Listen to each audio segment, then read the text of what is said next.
Greetings to you and welcome specially to Bengineer Construction Lecture Hub, always a platform where you get vital updates as regards to construction.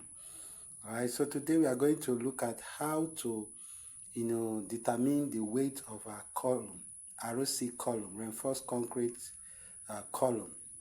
Now, as you know, column are axial members in our building.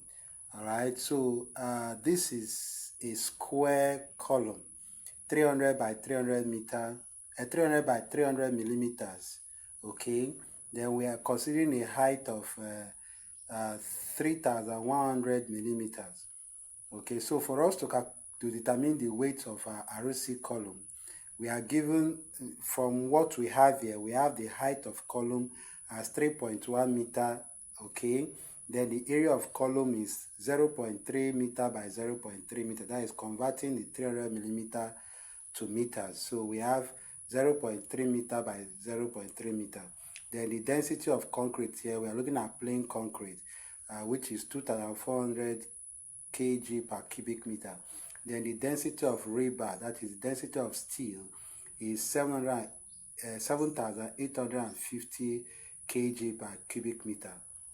So for us to start, we have to calculate the volume of column, the volume of the column based on the dimension.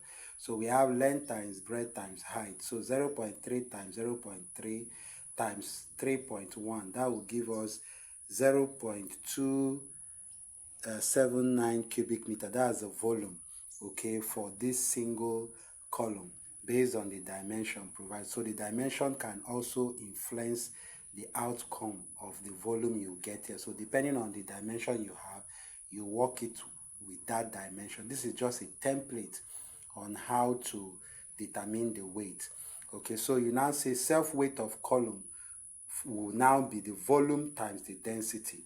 So the volume here is what we have as 0.279 times 2,400, and that will give us 669.6 kilogram. Okay, so we consider 1% of rebar used in the column. Okay, so the 1% now will be 1/100 times 0.279, which is the volume of the concrete, times the density of the steel, which is 7,850, and that will give us 21.9 kg. Okay, so now you calculate the total weight of concrete, because the total weight of concrete here has to do, total weight of column rather, the total weight of column here constitutes both the concrete and that of the reinforcement. So we have gotten the weight of the concrete, we are also gotten the weight of the reinforcement. So we just need to add them up to get the total weight of the column, which we have done here, and that is 669.6 plus 21.9, and that will give us 691.5. So approximately we have 692 kg. So this is the weight of this column. Okay, this is the weight of this column based on the dimension provided. All right, so this can also be applicable to other dimensions used for to calculate the weight of the column. All right, so this is how you are expected to compute for the weight of the column, ROC columns. All right, so thank you very much for your time, and do have a wonderful day. Bye.